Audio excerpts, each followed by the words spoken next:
सम्राट जी एक बहुत बड़ी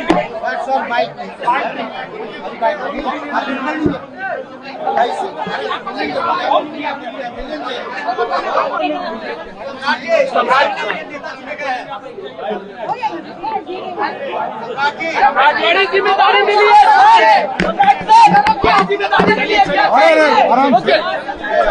मंत्री आदरणीय शिवराज सिंह चौहान जी हम लोगों के मार्गदर्शक और लगातार संगठन की चिंता जो करते रहते हैं, आदरणीय बीएल संतोष जी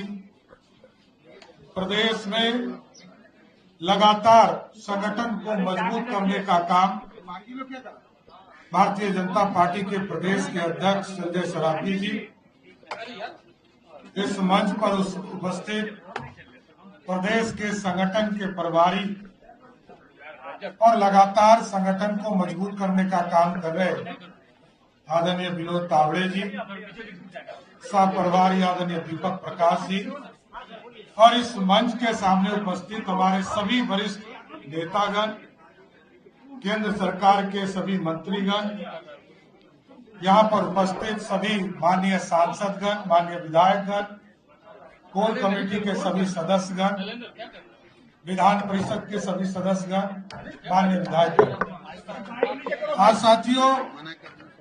ये मेरे लिए जीवन में भारतीय जनता पार्टी ने जितना काम करने का मौका दिया,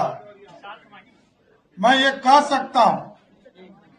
एक राजनीतिक कार्यकर्ता के तौर पर लगभग 30 साल से काम कर रहा हूं, लेकिन पहले कोई विचारधारा नहीं था साथी। मैं इस पार्टी में जब आदरणीय प्रधानमंत्री जी के विचारों से इस पार्टी के साथ जुड़ा, आदरणीय कैलाश जी के साथ भी कुछ समय तक के लिए काम किया था। मैं 2015 के चुनाव से लगातार भारतीय जनता पार्टी के लिए काम करता रहा और जिस तरह कभी पार्टी के प्रदेश में पदाधिकारी के तौर पर, विधानमंडल दल में विधान परिषद के नेता के तौर पर और संगठन में काम करने का जो सर्वोच्च पद है, पार्टी के प्रदेश अध्यक्ष के तौर पर काम करने का मौका दिया। और जब एनडीए का स्वरूप 2024 में आदरणीय प्रधानमंत्री जी, आदरणीय तत्कालीन राष्ट्रीय अध्यक्ष जी के और बिहार की तमाम नेताओं के सहयोग से बिहार में एनडीए की सरकार बना, तब भी उप मुख्यमंत्री के तौर पर, वित्त विभाग के तौर पर काम करने का मौका मिला। फिर 2025 में बिहार की जनता ने 202 सीटें देकर आदरणीय मोदी जी और नीतीश जी के विचारधारा को जिताने का काम किया। तब भी बिहार में एक मजबूत सरकार बनाने का जो जनता ने मैंडेट दिया था,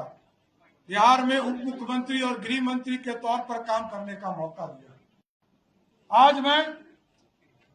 आदरणीय प्रधानमंत्री जी को, आदरणीय गृह मंत्री जी को, आदरणीय राष्ट्रीय अध्यक्ष जी को, आदरणीय संगठन महामंत्री बीएल संतोष जी को, शिवराज सिंह चौहान जी को, हमारे पार्टी के अध्यक्ष संजय सरावगी जी को जरूर आश्वस्त करता हूं कि जो विचारधारा है, भारतीय जनता पार्टी के लिए जो विचारधारा है, भारत को सबसे पहले सबसे श्रेष्ठ मानने का और पार्टी को सबसे आगे खड़ा करने का, उस काम को लगातार हम करते रहेंगे, इतना जरूर आश्वस्त करते हैं। और आदरणीय नीतीश कुमार जी ने बहुत चीजें सिखाया है, कैसे सरकार चलाया जाता है, कैसे बिहार में सुशासन स्थापित होगा, बिहार के लोकतंत्र के लिए क्या ठीक है।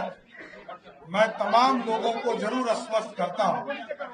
कि बिहार के लोकतंत्र के लिए, बिहार के विकास के लिए, बिहार की समृद्धि के लिए, जिस तरह आदरणीय प्रधानमंत्री जी ने विकसित भारत का सपना देखा है, 2047 में भारत विकसित हो और बिहार के मुख्यमंत्री तत्काल आज के मुख्यमंत्री नीतीश कुमार जी ने जिस तरह समृद्ध बिहार का सपना देखा है, हम तमाम भाई मिलकर इस बिहार को भी समृद्ध बनाएंगे और देश को भी विकसित बनाने का काम करेंगे। इसलिए संगठन को और मजबूत करना है, सरकार का सुशासन सभी जाति धर्मों से उठकर नीचे तक पहुंचाना, पिछड़े हो, अति पिछड़े हो, दलित समाज हो, महादलित समाज हो, स्वर्ण समाज के गरीब हो, सभी के बीच में जो लगातार सबका साथ सबके विकास का सपना प्रधानमंत्री जी ने देखा है, उस सपने को साकार करना है। इसलिए मैं फिर से आदरणीय प्रधानमंत्री नरेंद्र मोदी जी को, आदरणीय गृह मंत्री अमित शाह जी को, आदरणीय राष्ट्रीय अध्यक्ष नितिन नवीन जी को, आदरणीय केंद्रीय पर्यवेक्षक आदरणीय शिवराज सिंह चौहान जी को और आदरणीय हमारे संगठन के लगातार मजबूती के लिए चिंता करने वाले आदरणीय बीएल संतोष जी को, विनोद तावड़े जी को, संजय सरावगी जी को और हमारे सपरिवार दीपक प्रकाश जी और यहाँ पर बैठे तमाम हमारे जो नेतृत्व करता है और गांव-गांव बूथ तक जो कार्य करता है, सबको मैं फिर से प्रणाम करते हुए उनके आशीर्वाद से बिहार को और आगे ले जाने का काम करेंगे। बहुत बहुत धन्यवाद।